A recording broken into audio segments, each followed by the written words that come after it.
지금 10시 40분입니다. 중국 증시 개장한 지 10분 됐고요.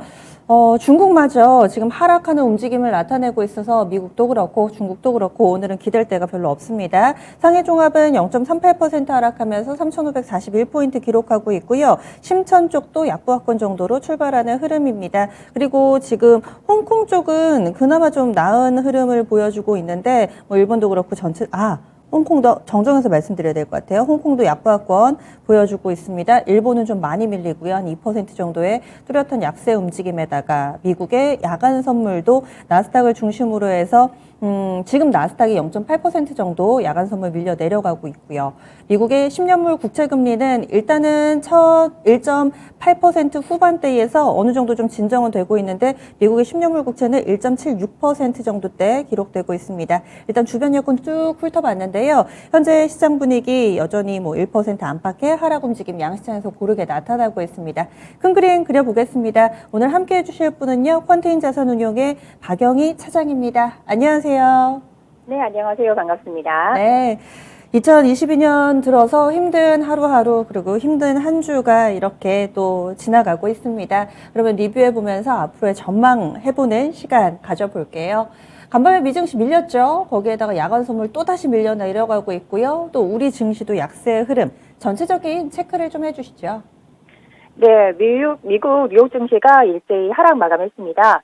기술주 중심의 나스닥 지수가 조정에 들어가면서 저가 매수세가 유입이 됐었지만 금리 인상 압박으로 반등을 실현하는 데 실패했습니다. 사실 장 초반까지만 하더라도 2% 넘게 상승하며 반등의 움직임을 보여줬지만 정규 시간 마감을 얼마 남기지 않은 시간에 매물이 대거 나오면서 하락 반전을 했고요. 하락폭을 키우면서 마감했습니다. 실업수당 선고 건수가 늘어난 점도 증시에 부담으로 작용을 했는데요.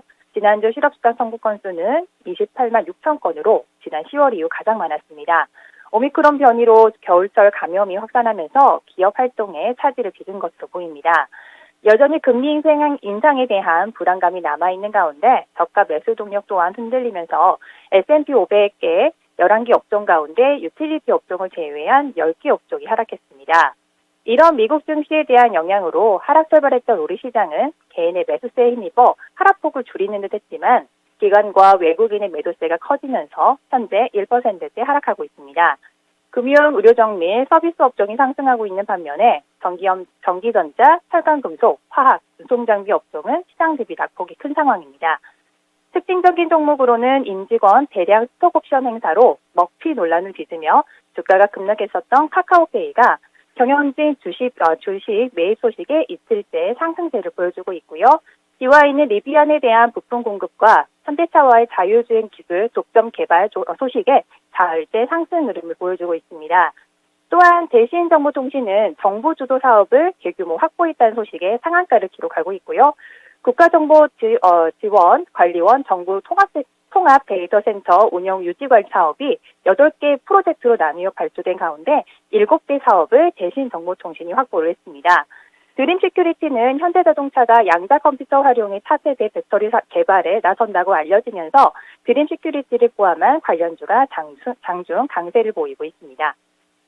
네, 그러면은 한 주 기준으로 봤을 때는 어떤 업종이 좋고 어떤 업종이 안 좋았나요?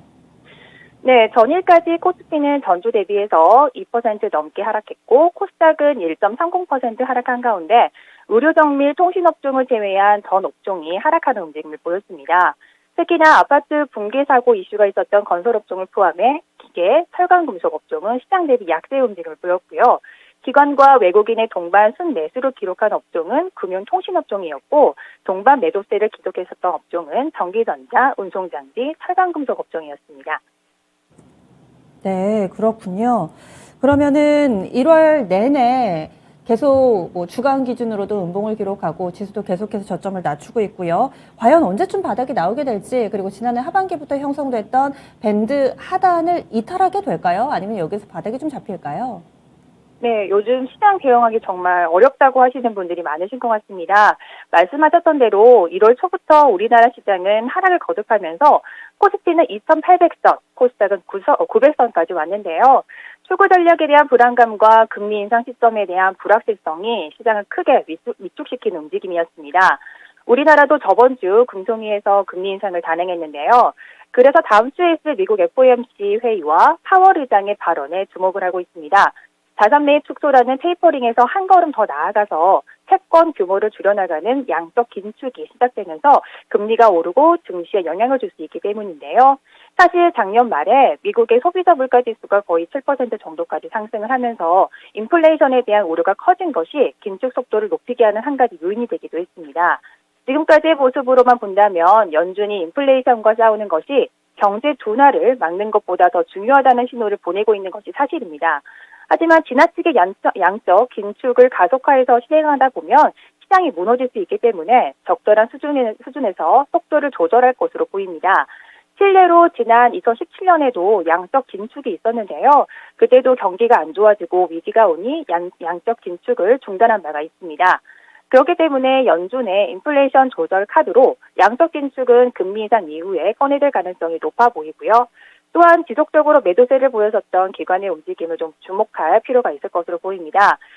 꾸준히 현물 시장에서 매도세를 보이고 주식 선물 시장에서 매수세를 보여오던 기관이 전일에는 코스피 코스닥 동반 매수세를 보였고요. 주식 선물 시장에서 매도세를 보였습니다. 오늘은 외국인과 더불어 다시 현물 시장 매도세를 보이고 있는데 기관의 움직임 전환이 이어지는지 시장에 어떠한 영향을 미치는지가 중요할 것 같고요. 이런 상황에서 시장은 코스피 2800, 코스닥은 900선에서 자리를 어느 정도 잡아나갈 것으로 보입니다. 하지만 대외적인 상황이 긍정적이지는 않기 때문에 보수적 관점 유지는 해야 될 것 같습니다. 이건 수급 얘기를 좀 해주셨는데요. 개인이라든지 외국인의 매수를 기대해 볼 만한 상황은 좀 아닌 건가요? 네. 지금 외국인과 기관 같은 경우는 일단 포지션에 대한 부분들을 어느 정도 좀 축소해 나가고 있는 모습을 보여주고 있는 것 같고요. 사실 다음 주에 있을 FOMC 회의라든지 금리 인상에 대한 부분들이 여전히 매수 심리를 위축시키고 있는 모습을 좀 보여주고 있습니다. 그렇군요. 그래서 기관 수급에 좀 주목을 하면서 개인이라든지 외국인 수급 같은 경우도 크게 기대할 만한 부분은 아니다 얘기를 해주셨는데 계속해서 미국의 이 통화 정책 기조에 관심이 쏠리고 있습니다. 그러면 다음 주에 FOMC 계속 봐야 되는 거죠? 주요 일정들 어떤 게 있나요? 네, 다음 주는 미국의 빅테크 주들의 실적 발표가 이어지고요. FOMC 회의 등 중요 이슈들이 기다리고 있습니다. S&P 500의 4분기 어닝 컨센서스는 전년 대비해서 매출과 영업이익이 증가될 것으로 예상이 되고 있는데 업종별로 영업이익 증가폭이 가장 큰 업종은 산업재 업종으로 108% 증가가 예상이 되고 있습니다. 반면 유틸리티 업종과 금융업종은 이익 감소가 예상이 되는데요.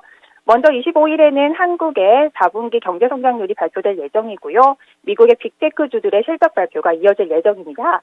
마이크로소프트, 브라이즌, AMD 등의 실적 발표에 이어서 26일에도 애플, 테슬라, 인텔 등 주요 회사들의 실적 발표가 이어지는 만큼 관심 있게 지켜봐야 될 것으로 보입니다. 또한 미국 시간으로 25일부터 26일까지는 FOMC 회의가 이어지면서 파월 의장의 발언이 있을 예정이기 때문에 귀추가 주목되고 있습니다.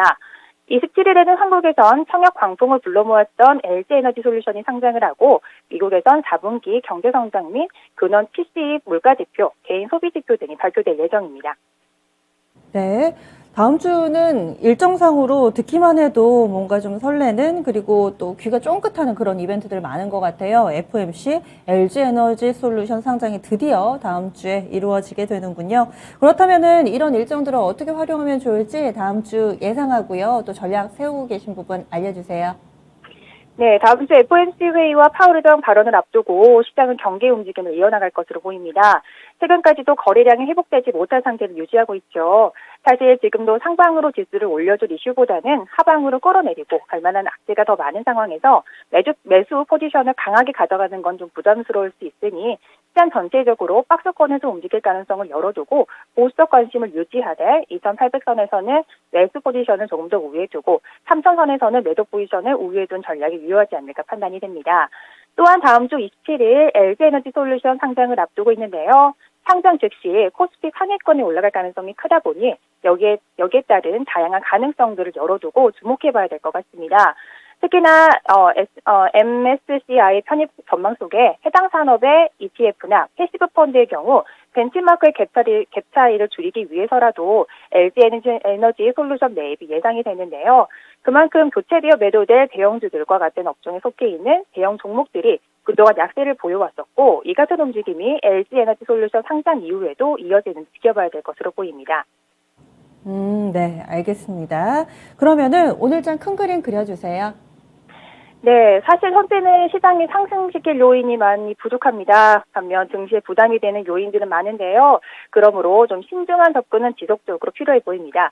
하지만 시장의 가격 매로들을 어느 정도 고려를 해보면서 분할 매매 형태로 접근해 보는 것이 좋을 것 같습니다.